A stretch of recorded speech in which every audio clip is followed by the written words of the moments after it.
Hello friends, study मोहल्ला में एक बार फिर से आप सभी का स्वागत है।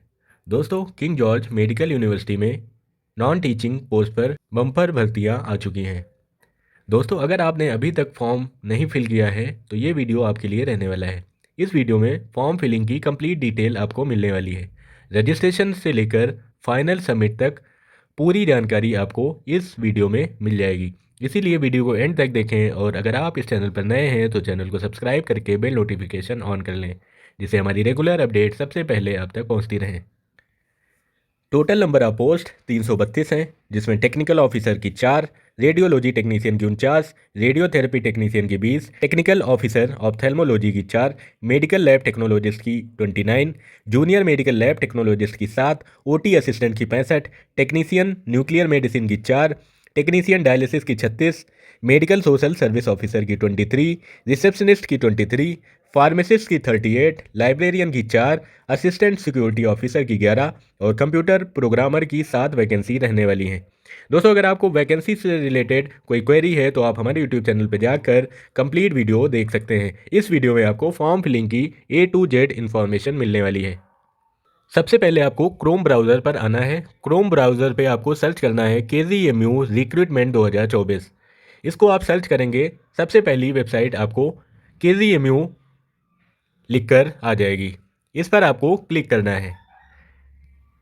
क्लिक करने के बाद वेबसाइट ओपन हो जाएगी और वेबसाइट में जॉब अपॉर्चुनिटीज़ लिख कर आएगा। इसमें KGMC की सारी जॉब्स मेंशन रहेंगी। सेकंड नंबर पर है non teaching recruitment notice. Non teaching recruitment notice online application process start 10 दिसंबर, जो कि 10 दिसंबर से स्टार्ट हुई है और अभी इसकी लास्ट डेट बढ़ चुकी है। पहले 31 दिसंबर 2024 इसकी लास्ट डेट थी, जो अभी एक महीने बढ़ गई है और अब लास्ट डेट है 31 जनवरी 2025, यानी आपको एक महीने ज़्यादा का समय मिल चुका है। अगर आपके पास experience certificate, caste certificate, domicile certificate या कोई अन्य डॉक्यूमेंट्स नहीं है तो आप आसानी से अपना डॉक्यूमेंट बनवा सकते हैं, जिसके बाद आप इस फॉर्म को अप्लाई करें। अगर आपने सारे डॉक्यूमेंट्स बनवा रखे हैं तो आप इस पर डायरेक्ट अप्लाई नाउ पर क्लिक करें। क्लिक करने के बाद ऐसा इंटरफेस आपको दिखाई देगा। दोस्तों, अगर आपने कुछ गलत कर दिया है या आगे चल के कुछ आपसे गलती से मिस्टेक हो जाए तो आपको बिल्कुल घबराना नहीं है, क्योंकि किंग जॉर्ज मेडिकल यूनिवर्सिटी ने अपना ऑफिशियल कॉन्टैक्ट नंबर दिया हुआ है। इन्होंने बताया, if you face any issue during form filling please contact on this number on WhatsApp oblique phone. आप फ़ोन पर या व्हाट्सएप पर इनके कॉन्टैक्ट नंबर पर क्लिक करके कोई भी इंफॉर्मेशन ले सकते हैं। आगे हम लोग click here to fill online form पर क्लिक करेंगे। जैसे ही हम लोग क्लिक करेंगे, इसमें इनकी सारी पोस्टें खुलकर आ जाएंगी। आपको जिस पोस्ट पर फॉर्म फिल करना है आप उसको सर्च कर लीजिए और उसको सर्च करने के बाद रीड मोर पर क्लिक करिए। जैसे हम लोग जूनियर मेडिकल लैब टेक्नोलॉजिस्ट का फॉर्म फिल करने वाले हैं तो इस पर हम लोग रीड मोर पर क्लिक करेंगे। रीड मोर पर क्लिक करने के बाद यहाँ पर लिख कर आ जाएगा post advertisement number, post title, qualification. अगर आपके पास ये क्वालिफ़िकेशन नहीं है तो आप फॉर्म को बिल्कुल भी फिल मत करिए, क्योंकि आपके पैसे वेस्ट होने वाले हैं।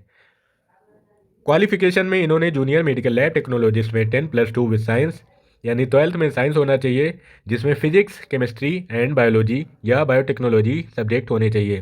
मतलब अगर आप 12th मैथ से हैं तो आप इस फॉर्म को नहीं भर सकते हैं। साथ ही 1 year relevant experience in laboratory attach with a hospital having minimum 100 bed. 100 bed के हॉस्पिटल की लेबोरेटरी में आपका 1 साल का एक्सपीरियंस होना चाहिए। अगर आपके पास 100 बेड हॉस्पिटल में एक्सपीरियंस नहीं है तो आप इस फॉर्म को बिल्कुल भी ना भरें, क्योंकि आगे चलकर आपका फॉर्म रिजेक्ट हो जाएगा। नीचे इन्होंने एडवर्टाइजमेंट डाउनलोड करने का भी ऑप्शन दे रखा है। अगर आपको एडवर्टाइजमेंट फिर से देखना है, कंप्लीट इन्फॉर्मेशन जाननी है, तो डाउनलोड फाइल पर क्लिक करके यहाँ से आप देख सकते हैं। आगे हम लोग लॉगिन पर क्लिक करेंगे फॉर्म को आगे फिल करने के लिए। हमने लॉगिन पर क्लिक कर दिया है। इसके बाद इन्होंने कंप्लीट फॉर्म ओपन कर दिया है। बात करें फ़ीस की तो अनरिजर्व ओबीसी स्टूडेंट्स के लिए 2360 रुपये फ़ीस रहने वाली है। एससी के लिए 1416 रुपये फ़ीस रहने वाली है। टोटल नंबर ऑफ पोस्ट 7 हैं, जिसमें अनरिजर्व की 5, ओबीसी की 1, एससी की 1 पोस्ट रहने वाली है। दोस्तों, ये फॉर्म 2 स्टेप में फिल होने वाला है। फर्स्ट स्टेप में आपको रजिस्ट्रेशन करना होगा, दूसरे स्टेप में लॉगिन करके आपको अदर डॉक्यूमेंट और क्वालिफिकेशन अपलोड करनी होगी। सबसे पहले हम लोग रजिस्ट्रेशन कर लेते हैं। रजिस्ट्रेशन पर क्लिक करने के बाद आपका रजिस्ट्रेशन फॉर्म ओपन होकर आ जाएगा। आपको यहाँ फर्स्ट नेम, यहाँ मिडिल नेम और यहाँ लास्ट नेम फिल करना है। उसके बाद फादर या husband name, mother name, date of birth, फिर आपको जेंडर सिलेक्ट करना है। जेंडर में मेल, फीमेल एंड अदर। अगर मेल हैं तो मेल करेंगे, अगर फीमेल हैं तो फीमेल करेंगे।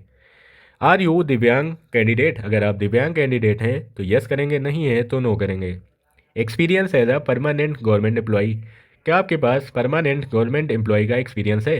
अगर है, यस मोर देन 3 ईयर। अगर आपके पास 3 साल से ज़्यादा का है तो यस करेंगे, अगर नहीं है तो आपको नो करना है। 3 साल से कम गवर्नमेंट एम्प्लॉयज़ को यहाँ पर नो सिलेक्ट करना है। आगे, आर यू एक सर्विसमैन, क्या आप एक सर्विसमैन हैं? तो अगर आप एक सर्विसमैन हैं यानी रिटायर हैं तो आपको यस करना है, नहीं है तो नो करना है। मैरिटल स्टेटस में आपको मैरिड या अनमैरिड फिल करना है। अगर आप मैरिड हैं तो मैरिड, अनमैरिड हैं तो अनमैरिड सिलेक्ट कर लें। सिलेक्ट करने के बाद आपको नेक्स्ट पर क्लिक करना है। हमने सारी डिटेल्स फिल कर ली हैं, अब नेक्स्ट पर क्लिक करते हैं। नेक्स्ट पर क्लिक करने के बाद आपको आधार नंबर फिल करना है, ईमेल आईडी फिल करनी है और फ़ोन नंबर फिल करना है। इसके बाद आपको नेशनैलिटी सिलेक्ट करना है। डोमिसाइल, आप किस राज्य के निवासी हैं, आपको सिलेक्ट करना है। अगर आप उत्तर प्रदेश के निवासी हैं तो आपको रिजर्वेशन का लाभ मिलने वाला है। अगर आप उत्तर प्रदेश के निवासी नहीं हैं तो आप रिजर्वेशन कैटेगरी में नहीं आएंगे और आपका फॉर्म जनरल कैटेगरी में सबमिट होगा। देन आपको सिटी सिलेक्ट कर लेनी है, फिर अप्लाइंग कैटेगरी सिलेक्ट करनी है। अगर आप यूपी से हैं तो आप जिस कैटेगरी से हैं आप वही सिलेक्ट कर लें। अगर यूपी से बाहर के हैं तो आपको जनरल कैटेगरी सिलेक्ट करनी है। सिलेक्ट करने के बाद इस पर आपको टिक करना है। टिक करने के बाद यहाँ पर आई एम नॉट रोबोट पर वेरीफाई करना है। वेरीफाई करने के बाद सबमिट बटन क्लिक करके सबमिट कर देना है। हमने सारी डिटेल्स फिल कर ली हैं, अब सबमिट पर क्लिक कर देते हैं। सबमिट करने के बाद इन्होंने एक वार्निंग नोटिफिकेशन दिया है। इसमें इन्होंने बताया है, kindly review the details you have filled in during registration. आपने रजिस्ट्रेशन के टाइम जो डिटेल फिल करी है उसको आप अच्छे से देख लें। As they can not be changed once submitted, एक बार सबमिट होने के बाद वो चेंज नहीं हो पाएंगी। Your email address is this and your Aadhaar number is this. आपका ईमेल एड्रेस और आपका आधार नंबर इन्होंने बता दिया है और इन्होंने बोला है कि एक बार आप अपना फॉर्म अच्छे से देख लें, क्योंकि एक बार सबमिट होने के बाद कुछ भी चेंज नहीं हो पाएगा। अगर आपने सब कुछ सही फिल किया है तो आपको यस सबमिट पर क्लिक करना है। अगर आपसे कोई गलती हो गई है तो आप कैंसिल पर क्लिक करके उसको फिर से सही कर सकते हैं। हमने सब कुछ सही फिल किया है तो हम यस सबमिट पर क्लिक करेंगे। इसके बाद आपका रजिस्ट्रेशन सक्सेसफुल का मैसेज आ गया है, यानी अब आपका रजिस्ट्रेशन सक्सेसफुल हो चुका है। ओके पर क्लिक करेंगे और अपनी रजिस्ट्रेशन डिटेल फिर से मैच कर लेंगे। मैच करने के बाद आपको अपना रजिस्ट्रेशन नंबर नोट कर लेना है, क्योंकि ये आपको आगे काम आने वाला है। अब आपको फिर से बैक आना है और लॉगिन पर क्लिक करना है। जैसे ही आप लॉगिन पर क्लिक करेंगे आपको यहाँ रजिस्ट्रेशन नंबर, मोबाइल नंबर और डेट ऑफ बर्थ फिल करनी है। चलिए हम लोग अपना रजिस्ट्रेशन नंबर, मोबाइल नंबर और डेट ऑफ बर्थ फिल कर लें। डिटेल्स फिल करने के बाद हम लॉगिन पर टैप करेंगे। लॉगिन पर टैप करने के बाद इन्होंने बताया है your email is not verified. दोस्तों, ये आपके पास एक ईमेल भेजेंगे। ईमेल खोलकर आपको उसमें एक लिंक मिलेगी, लिंक पर आपको क्लिक करना है। जैसे ही आप क्लिक करेंगे आपकी ईमेल वेरीफाई हो जाएगी। जब ईमेल वेरीफाई हो जाएगी उसी के बाद आप लॉगिन कर सकते हैं। तो सबसे पहले हम लोग अपने ईमेल बॉक्स में जाकर ईमेल को वेरीफाई कर लेंगे। चलिए हम अपनी ईमेल वेरीफाई कर लेते हैं। दोस्तों, हमारी ईमेल वेरीफाई हो चुकी है। इसके बाद हम लोग फिर से रजिस्ट्रेशन नंबर, मोबाइल नंबर और डेट ऑफ बर्थ डालकर लॉगिन करेंगे। लॉगिन करने के बाद ये सबसे पहले आपसे मोबाइल नंबर पर ओटीपी पूछेंगे। इस ओटीपी को आपको फिल करनी है। ओटीपी फिल करने के बाद आपको वेरीफाई ओटीपी पर क्लिक करनी है। वेरीफाई ओटीपी पर क्लिक करने के बाद आपका लॉगिन सक्सेसफुली हो चुका है। अब आपको इतने स्टेप फॉलो करने हैं। सबसे पहले आपको फ़ीस पेमेंट करनी है। उसके बाद आप रजिस्ट्रेशन डिटेल देख सकते हैं। देन आपको एप्लीकेशन फॉर्म कंप्लीट करना है। उसके बाद अपलोड डॉक्यूमेंट्स अपलोड करने हैं। नीचे इन्होंने सारे स्टेप्स दिखा भी रखे हैं। जो स्टेप कंप्लीट हो गए वो ग्रीन है, जो पेंडिंग है वो रेड है। जैसे रजिस्ट्रेशन हमारा सक्सेसफुल हुआ है, पेमेंट नहीं हुआ है, बेसिक इन्फॉर्मेशन नहीं फिल करी है, फ़ोटो नहीं अपलोड की है, एड्रेस डिटेल नहीं फिल किया है, detail of qualification, documents of qualification, Aadhaar card, address proof and final submission, ये सब कुछ पेंडिंग है। तो जैसे जैसे आप फिल करते जाएंगे वैसे वैसे ये सब ग्रीन होते जाएंगे। तो हम सबसे पहले फ़ी पेमेंट कर लेते हैं। यहाँ पर क्लिक करेंगे तो आपका फ़ी पेमेंट का पेज खुलकर आ जाएगा। फ़ी पेमेंट करने के कई तरीके हैं, आप इनमें से कोई भी ऑप्शन चुन सकते हैं। यूपीआई भी है, PhonePe, credit card, debit card, NEFT, net banking, wallet, आप इनमें से किसी भी तरीके से फ़ी पेमेंट कर सकते हैं। जैसे आपको यूपीआई से करना है तो आप यहाँ पर क्लिक करेंगे।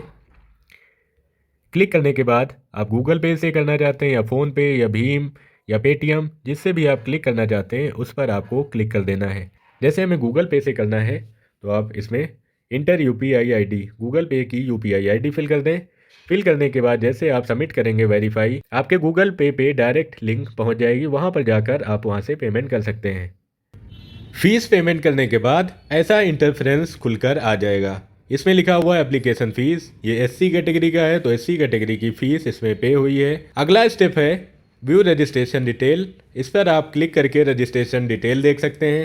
एप्लीकेशन फॉर्म, आगे आपको एप्लीकेशन फॉर्म कंप्लीट करना है, इसमें स्टेटस दिखा रहा है इनकम्प्लीट।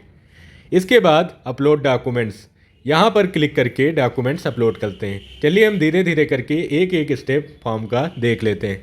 दोस्तों वीडियो को एंड तक देखें और अगर आप इस चैनल पर नए हैं तो चैनल को सब्सक्राइब कर लें और बेल नोटिफिकेशन ऑन कर लें, जिससे हमारी रेगुलर अपडेट सबसे पहले आप तक पहुँचती रहें। फॉर्म में कई स्टेप्स हैं जिसमें हमारे रजिस्ट्रेशन कंप्लीट हो गया, पेमेंट कंप्लीट हो गया। अभी हमको बेसिक इन्फॉर्मेशन करना है, अपलोड फ़ोटो अपलोड करनी है, एड्रेस डिटेल फिल करनी है, डिटेल ऑफ क्वालिफ़िकेशन यानी जिसके लिए आप फॉर्म फिल कर रहे हैं उसकी क्वालिफ़िकेशन फिल करनी है, डॉक्यूमेंट्स ऑफ क्वालिफ़िकेशन के डॉक्यूमेंट्स अपलोड करने हैं, आधार कार्ड, एड्रेस प्रूफ, एड्रेस का भी प्रूफ आपको अपलोड करना है। उसके बाद फाइनल सबमिशन होने वाला है। चलिए आगे हम लोग देख लेते हैं। एप्लीकेशन फॉर्म, इसमें आपको क्लिक करना है। क्लिक करने के बाद इसकी सारी इन्फॉर्मेशन ओपन होकर आ जाएगी। इसमें आप अपनी इन्फॉर्मेशन चेक कर लीजिए। अगर कुछ गलत है तो आप केजीएमसी की ऑफिशियल हेल्पलाइन नंबर पर जाकर उनसे बात करके सही करवा सकते हैं। इन्फॉर्मेशन चेक करने के बाद नीचे आइए। नीचे इन्होंने लिखा हुआ है बेसिक इन्फॉर्मेशन आपको कास्ट सर्टिफिकेट नंबर डालना है, इशू डेट डालना है यानी किस तारीख को बना है ये डालना है। Are you dependent of freedom fighter, अगर आप फ्रीडम फाइटर के आश्रित हैं तो आपको यहाँ पर क्लिक करना है। क्लिक करके आपको यस या नो करना है, अगर नहीं है तो नो कर दें, अगर हैं तो यस कर दें। बिलोंग टू कैटेगरी, आपको कैटेगरी सिलेक्ट करना है, आप जिस कैटेगरी से हैं आप अपनी कैटेगरी सिलेक्ट कर सकते हैं। दोस्तों ये करने के बाद एप्लीकेशन स्टेटस में आपका कंप्लीट शो होने लगेगा। अभी मैंने किया नहीं है इसलिए इनकम्प्लीट शो हो रहा है। इसको करने के बाद आपको नीचे स्क्रॉल करना है और अपलोड डॉक्यूमेंट्स में जाना है। यहाँ पर आपको क्लिक हियर पर क्लिक करना है। इसमें क्लिक करने के बाद कई स्टेप्स फिल करने हैं। सबसे पहला स्टेप है क्वालिफ़िकेशन डिटेल, इसमें आपको क्वालिफ़िकेशन की सारी डिटेल्स फिल करनी है। जब आप अपनी क्वालिफ़िकेशन बैक वाले स्टेप में सिलेक्ट करेंगे तभी यहाँ पर आएगा। अभी हमने सिलेक्ट नहीं किया है इसीलिए यहाँ पर आ रहा है sorry qualification detail not found. जब आप सिलेक्ट कर लेंगे तब यहाँ पर आ जाएगा। उसके बाद आपको अपना course name, institution, award year यानी किस साल पास हुए हैं, परसेंट मार्क, आपके नंबर डालना है, number of subject, failure report, इसमें आपको नंबर ऑफ सब्जेक्ट फिल कर देना है। इसके बाद आप नीचे स्क्रॉल करेंगे तो प्रोफेशनल एक्सपीरियंस यानी आप जिस पोस्ट के लिए फॉर्म फिल कर रहे हैं उसका एक्सपीरियंस आपको डालना है। पोस्ट टाइटल डालना है कि आप किस पोस्ट के लिए एक्सपीरियंस है। अपलोड डॉक्यूमेंट, आपको एक्सपीरियंस सर्टिफिकेट यहाँ पर अपलोड करना है, फिर उसके बाद उसका स्टेटस यहाँ पर शो होगा। अगला स्टेप है अदर पर्सनल डॉक्यूमेंट, इसके बाद आपको आधार कार्ड अपलोड करना है, एड्रेस प्रूफ अपलोड करना है यानी डोमिसाइल सर्टिफिकेट। इसको आप सही फॉर्मेट में अपलोड करें और एक निश्चित साइज के साथ अपलोड करें, तभी ये आपका अपलोड होगा, अदरवाइज़ ये आपका अपलोड नहीं होगा। फ़ोटो अपलोड करने में बहुत से बच्चों को समस्या आ रही है, इसीलिए आप एक फिक्स स्टैंडर्ड साइज में इसको अपलोड करेंगे। Kindly upload a consolidated PDF if anything is left to be uploaded. अगर आपका कुछ अपलोड करने का रह जाता है तो इसमें आप सारे डॉक्यूमेंट इकट्ठा करके अपलोड कर दीजिए, ऐसा इन्होंने मेंशन किया हुआ है। इसके बाद अगला स्टेप है upload to other important document. इसके अलावा आपको 2 अदर इम्पॉर्टेंट डॉक्यूमेंट्स अपलोड करने हैं। इसमें पहला है caste certificate, optional for unreserved candidate. अगर आप अनरिजर्व यानी जनरल कैटेगरी से हैं तो आपको कास्ट सर्टिफिकेट बिल्कुल भी अपलोड करने की ज़रूरत नहीं है। दूसरा है डोमिसाइल, यानी आपको निवास प्रमाण पत्र अपलोड करना है। दोनों अपलोड करने के बाद यहाँ पर ग्रीन हो जाएगा, इसके बाद आपका अपलोड माना जाएगा। जैसे ही आप दोनों अपलोड कर लेंगे उसके बाद आपको सबमिट पर क्लिक कर देना है और आपका फॉर्म कंप्लीट हो जाएगा। दोस्तों, अगर आपको अभी भी कोई क्वेरी है तो कमेंट बॉक्स में कमेंट करके पूछ सकते हैं, और अगर फॉर्म को फिल करते टाइम कोई गलती हो गई है तो कमेंट बॉक्स में KGMC की ऑफिशियल हेल्पलाइन नंबर दिए गए हैं, उस पर आप कॉल करके अपनी समस्या का सलूशन पा सकते हैं। वीडियो को ज़्यादा से ज़्यादा शेयर करें, हमारे चैनल को सब्सक्राइब करें और वीडियो को लाइक करें। मिलते हैं अगली इन्फॉर्मेशन के साथ। जय हिंद।